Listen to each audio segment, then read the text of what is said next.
अस्सलाम वालेकुम। प्रोग्राम बाब सुखन के साथ ताहिर अहमद भट्टी आपकी खिदमत में हाजिर है। नज़म और गज़ल ये दो तो आपने सुनी हुई होंगी, कुछ और इसी तरह से मुसद्दस भी होती है, मुखम्मस भी होती है, रुबाई होती है।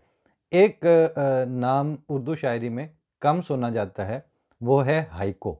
हाइको 3 मिसरों में होती है और वो सारी बात जो है वो 3 ही मिसरों में पूरी कर दी जाती है। जब हमने आईना अब्सार शुरू में छापा था, तो उस वक्त किताबी शक्ल में जब ये पहला इसका वो हिस्सा आया, तो उसमें हमने 2 पेजेस जो थे वो हाइको के लिए भी मखसूस किए थे।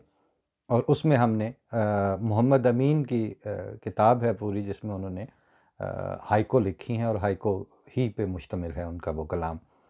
उसमें से 3 चीज़ें इंतखाब करके शामिल की और उसके सामने सफ़े पर जो सामने के या हमारे साथ और मौजूदा दौर में लिखने वाले थे, जिसे कहते हैं कंटेम्प्रेरीज़, तो उनमें कहीं और नज़र नहीं ठहरी, तो हमारी मिसेज़ ने एक हाइको उस वक्त हमें लिख के सुनाई।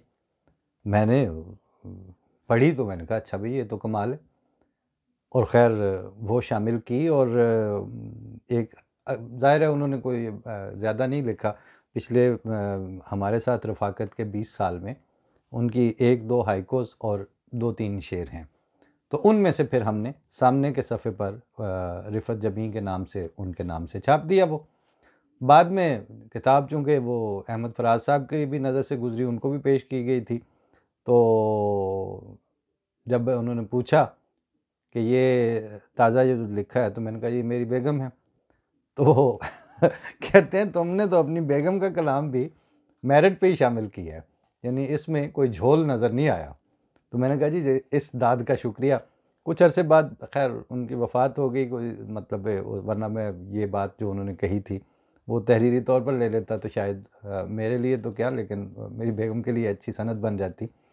और दूसरी वजह ये भी थी कि अलीम साहब, मरहूम ने उबैदुल्ला अलीम साहब, उन्होंने जब अपनी ये नज़म लिखी गज़ल कि बाहर का धन आता जाता असल ख़जाना घर में है, तो हमारे होते हुए ही उन्होंने कहीं इस पे बात करते हुए कहा कि उर्दू शोरा का एक मसला ये भी रहा है कि उन्हें दूर के हुस्न तो नज़र आए, लेकिन अपने साथ उनके एक शख्स ने ज़िंदगी कर दी, तो उसकी जो जमालियात हैं उस तक उसको डॉक्यूमेंट करने और उसको बयान करने की उनको तौफीक नहीं होती।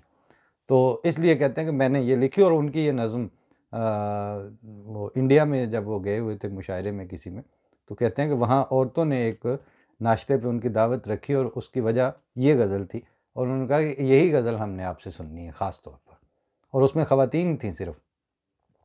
तो हमने ये सोचा कि एक शख्स ने हमारे साथ ज़िंदगी गुजारी है, और फिर मेरिट के ऊपर बकौल अहमद फराज उन्होंने अगर कुछ लिखा है, तो आज मोहम्मद अमीन की हाइको और उसके बाद एक हाइको और एक शेर रिफ़त जबीं यानी हमारी बेगम, उनके हवाले से ये 2 चीज़ें आज मैं पेश कर रहा हूँ आपको बाब सुखन में। मोहम्मद अमीन लिखते हैं कि जब भी सरमा की पहली बारिश हो, संगतरों से उदासियों की फवार दिल की तन्हाई में उतरती है।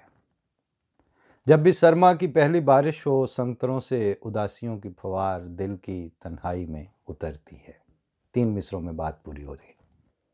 आम के बूर से महकती शाम और चाय में जायका दुख का, जिसमें यादों की डूबती नाव।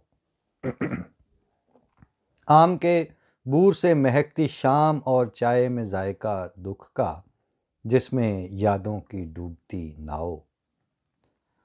और हर तरफ है हुजूम लोगों का, हर तरफ है हुजूम लोगों का, और मैं तेरी सोच में तन्हा अपना रास्ता भी भूलता जाऊं। अब इसके बाद जो है वो दूसरे पेज पे रिफ़त जबीं का है कलाम। ये एक अकेला शेर है पहले और उसके बाद उनकी हाइको। शेर है कि दर्द का और बहार का देखो कैसा गहरा रिश्ता है। दर्द का और बहार का देखो कैसा गहरा रिश्ता है। دل سے ایک بھی زخم جھڑا تو شاخ سے سارے پھول گئے۔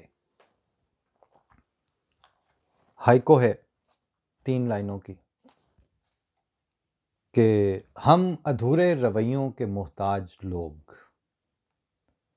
ہم ادھورے رویوں کے محتاج لوگ، دوسروں پر خوشی کے تسلط کی خواہش میں خواب اور آنکھیں گنوا آئے ہیں۔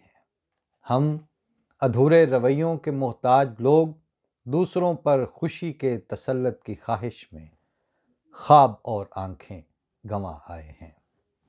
اس کے ساتھ ہی آج کے باب سخن سے اجازت دیجیے۔ یہ مختصر دورانیے کا پروگرام ہوتا ہے، لیکن اس پہ آپ سے انشاءاللہ کوشش کریں گے کہ روزانہ ہی تھوڑی سی بات ہوتی رہے۔ فی امان اللہ، اللہ کے حوالے۔ السلام علیکم ورحمۃ اللہ۔